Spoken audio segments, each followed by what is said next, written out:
पांच राज्यों में होने वाले चुनाव में बीजेपी उम्मीदवारों के नाम पर आखिरी मोहर अब लगने वाली है। शाम 6 बजे उम्मीदवारों के नाम को लेकर दिल्ली में बीजेपी की केंद्रीय चुनाव समिति की बैठक होगी। इस बैठक में उम्मीदवारों की पहली सूची पर मंथन होगा। पीएम नरेंद्र मोदी इस बैठक में शामिल हो सकते हैं।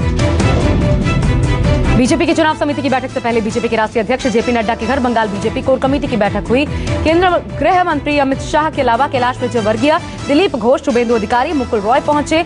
इस बैठक में बंगाल चुनाव के पहले और दूसरे फेज के उम्मीदवारों पर मंथन जारी है। बंगाल में चुनाव नहीं लड़ेगी शिवसेना, पर शिवसेना ममता बनर्जी के साथ रहेगी। उद्धव ठाकरे ने ऐलान किया। पिछले कई दिनों से चर्चा थी कि शिवसेना पश्चिम बंगाल चुनाव लड़ेगी, पर अब उद्धव ठाकरे ने चुनाव न लड़ने का फैसला किया है। शिवसेना विधायक सुनील प्रभु ने कहा, बीजेपी को हराने के लिए हम ममता बनर्जी के साथ रहेंगे। ममता बनर्जी को सपोर्ट करना शिवसेना का धर्म है। बंगाल चुनाव में सियासी नाटकबाजी जारी है। बीजेपी में वापस आए सुशांत पाल ने लोगों के सामने कान पकड़कर उठक बैठक लगाई। कहा, टीएमसी में जाना मेरी बड़ी भूल थी। सुशांत पाल टीएमसी छोड़ वापस बीजेपी में लौटे हैं। सुशांत पाल ने टीएमसी में जाने को एक बड़ी भूल बताया। इसी भूल को लेकर सुशांत ने सार्वजनिक मंच से ही कान पकड़कर लोगों से माफी मांगी।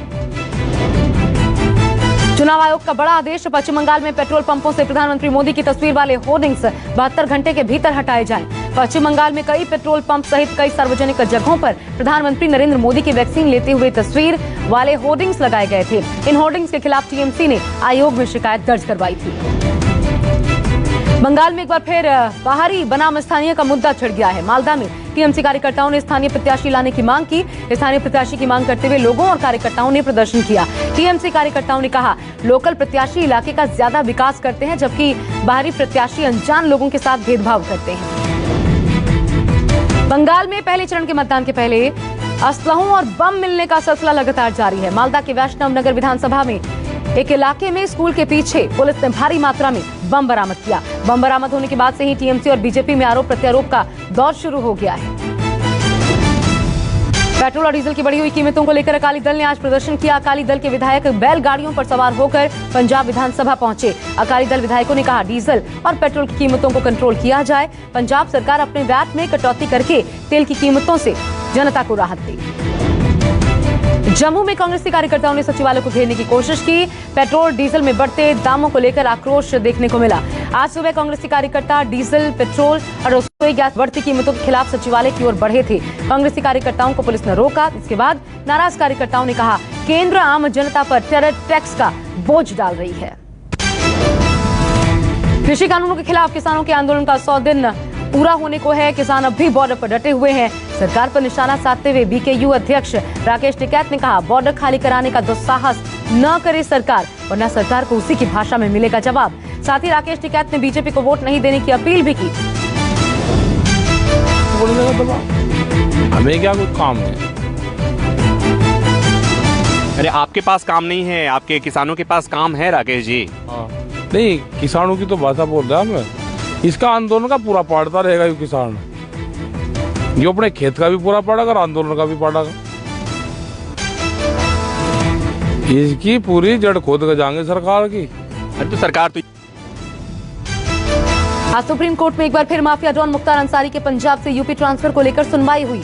आज पंजाब सरकार के वकील ने अदालत से कहा, मुख्तार अंसारी पंजाब में दूसरे अपराधी की तरह है। मुख्तार पर पंजाब में उगाही का केस दर्ज है। जांच के बीच में केस को ट्रांसफर नहीं किया जा सकता। वकील ने कहा, मुख्तार अंसारी के खिलाफ पंजाब में 2019 में केस दर्ज हुआ था, जबकि उत्तर प्रदेश के केस 15 सालों से लंबित है और इसलिए मुख्तार अंसारी को यूपी न भेजा जाए। सुप्रीम कोर्ट ने अपना फैसला सुरक्षित रख लिया।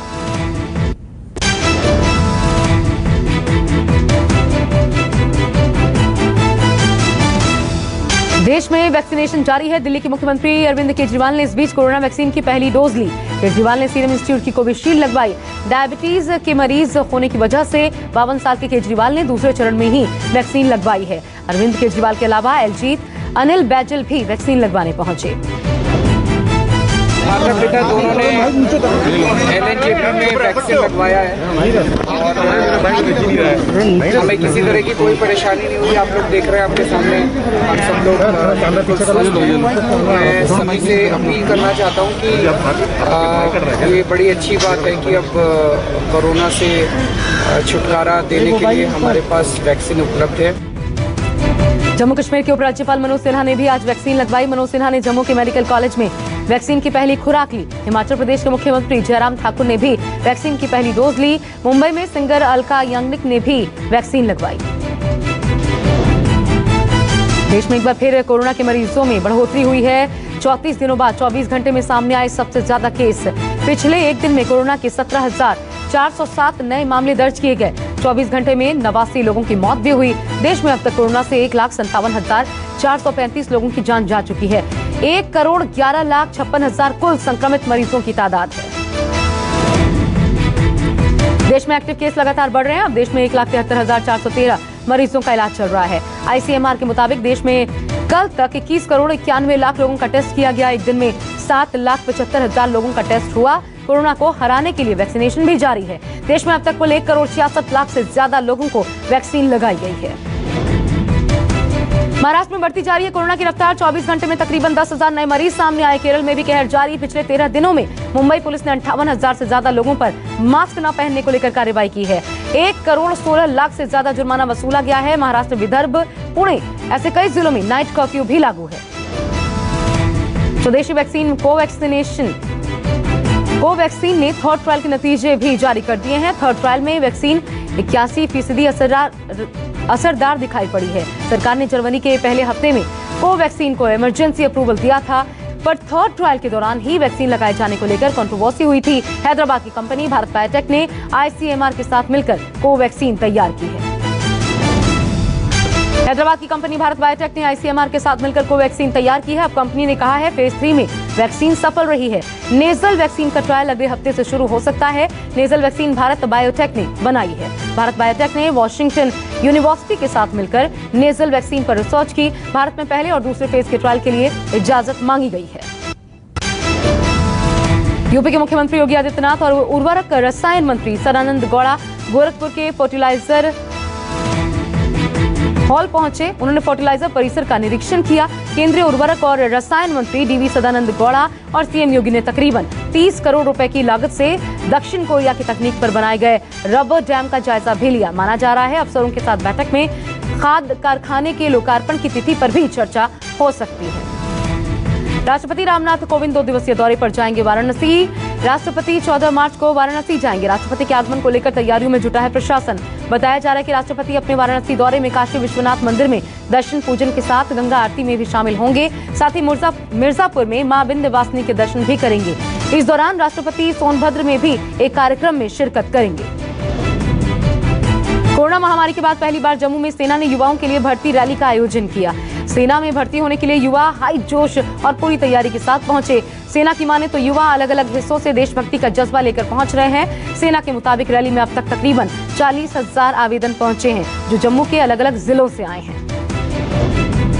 भारतीय सूचना सेवा के 1988 बैच के अधिकारी सत्येंद्र प्रकाश को सूचना प्रसारण मंत्रालय ने अहम जिम्मेदारी दी है। सत्येंद्र प्रकाश को सूचना प्रसारण मंत्रालय के अंतर्गत आने वाले लोक संपर्क और संचार ब्यूरो का प्रधान महानिदेशक बनाया गया है। सत्येंद्र प्रकाश ने प्रधान महानिदेशक का पदभार 1 मार्च को संभाला है। प्रधान महानिदेशक का ये पद केंद्र सरकार का सचिव स्तरीय पद है। प्रधान महानिदेशक का पदभार संभालने से पहले सत्येंद्र प्रकाश लोक संपर्क और संचार ब्यूरो के में महानिदेशक के पद पर कार्यरत रह चुके हैं।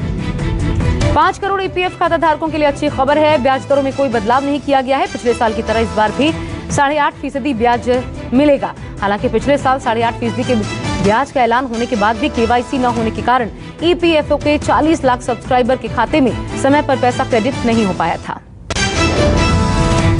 ताजमहल में आज बम की फर्जी खबर मिलने के बाद से हड़कंप मच गया। किसी ने कॉल करके पुलिस को बताया कि ताजमहल में विस्फोटक है। कॉल मिलने के बाद मौके पर पुलिस अधिकारी पहुंचे, पर्यटकों को बाहर किया गया। उसके बाद ताजमहल का कोना कोना खंगाला गया। बाद में बम की कॉल अफवाह निकली। पुलिस ने फर्जी कॉल करने वाले को गिरफ्तार कर लिया है। झारखंड में आईडी ब्लास्ट हुआ, 3 जवान शहीद हो गए। ये धमाका झारखंड के पश्चिम सिंहभूम में हुआ। शहीद जवान Jharkhand Jaguar of state police के थे। धमाका आज सुबह 8:45 पर हुआ। धमाके के बाद पूरे इलाके में सुरक्षा बढ़ा दी गई है। सर्च ऑपरेशन भी जारी है। पटना के नालंदा मेडिकल कॉलेज अस्पताल के जूनियर डॉक्टर शुभेंदु की मौत के बाद 2 जूनियर डॉक्टरों में आक्रोश है। शुभेंदु की मौत कोरोना की वजह से हुई थी। जूनियर डॉक्टरों ने आरोप लगाया हॉस्टल के कई छात्र छात्राओं को कोरोना लक्षण है और फिर भी बोर्ड की तरफ से परीक्षा ली जा रही है। कॉलेज प्रशासन ने कहा एग्जामिनेशन बोर्ड को कॉलेज में फैले संक्रमण के बारे में बताया गया है। आयशा सुसाइड केस में पति आरिफ को 3 दिन के पुलिस रिमांड में भेजा गया है। आयशा के पति ने पुलिस पूछताछ में मारपीट और गर्भपात की बात कबूली है। पुलिस के मुताबिक आरिफ को आयशा के मरने का कोई अफसोस नहीं है। वहीं आरिफ शादी के बाद भी अपनी गर्लफ्रेंड से बातें किया करता था। फिलहाल पुलिस आरिफ के फोन की डिटेल्स खंगाल रही है। राजस्थान के दौसा से और किलिंग का मामला सामने आया है। लिव इन रिलेशनशिप में रह रही बेटी को पिता ने मौत की घाट उतार दिया। वारदात को अंजाम देने के बाद पिता ने खुद ही पुलिस के सामने सरेंडर कर दिया। घटना के बाद पूरे शहर में हड़कंप मच गया। जानकारी के मुताबिक लड़की के परिजन पहले युवक के घर तोड़फोड़ करने पहुंचे, फिर अपनी बेटी को साथ ले गए। फिलहाल पुलिस मामले की जांच में जुटी है। सेना की मदद से उत्तरी कश्मीर के सोपोर इलाके में खुला पहला कम्युनिटी रेडियो स्टेशन। दूर दराज इलाके में गूंजेगी अब आवाज। सेना के 15वीं corps commander lieutenant general BS Raju ने कहा इस कम्युनिटी चिनार रेडियो का उद्देश्य स्थानीय युवाओं से सीधा जुड़ना है और रेडियो से दूर दराज इलाकों में रहने वाले लोगों को खबर तक पहुंचाना है। चौथे टेस्ट मैच में भारत की शानदार गेंदबाजी। इंग्लैंड की पहली पारी 205 रनों पर सिमटी। लीच 7 रन बनाकर पवेलियन लौटे। शानदार गेंदबाजी से अक्षर पटेल ने 4 और अश्विन ने 3 विकेट झटके। वहीं चेन्नई में पहली पारी के बाद इंग्लैंड पहली बार 200 रन के पार पहुंची। पाक पीएम इमरान खान को बड़ा झटका लगा है। सीनेट के चुनाव में वित्त मंत्री हफीज शेख को पूर्व प्रधानमंत्री यूसुफ रजा गिलानी ने हरा दिया। हफीज शेख को 164 वोट मिले जबकि यूसुफ रजा गिलानी 169 वोट पाने में कामयाब रहे। सदन के 37 सदस्यों का चुनाव करने के लिए सीनेट चुनाव करवाए गए थे। चुनाव नतीजों के बाद हफीज शेख ने गिलानी को जीत की बधाई दी। पाकिस्तान की सिंध विधानसभा में जमकर मारपीट हुई। पीटीआई के 3 विधायकों के खेमा बदलने की खबर के बाद यह हंगामा शुरू हुआ। हंगामा इतना बढ़ा कि कुछ विधायक जान बचाकर भागते हुए नजर आए। मारपीट में कुछ विधायकों के जख्मी होने की भी सूचना सामने आई है। जर्मनी में कोरोना का कहर देखने को मिला है। बढ़ते मामलों को देखते हुए सरकार ने लॉकडाउन को और 3 हफ्ते तक के लिए एक्सटेंड कर दिया है। अब लॉकडाउन 28 मार्च तक रहेगा। हालांकि इस दौरान कुछ पाबंदियों में छूट भी मिलेगी। एक दिन में 9000 से अधिक मामले सामने आने पर जर्मनी सरकार ने यह फैसला लिया। अक्षय कुमार की आने वाली फिल्म राम सेतु में लीड एक्ट्रेस के रोल में जैकलीन और नुसरत भरूचा नजर आएंगी।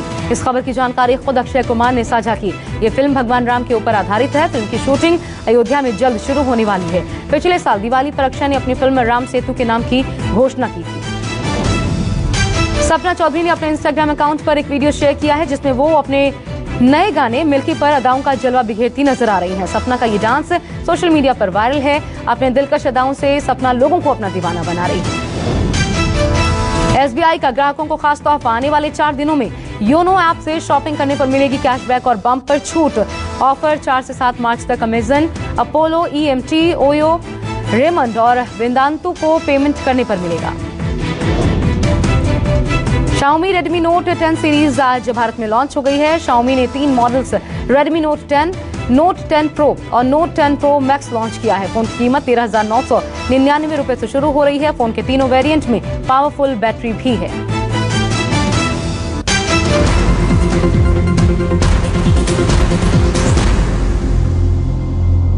नमस्कार, मैं हूं मानक गुप्ता।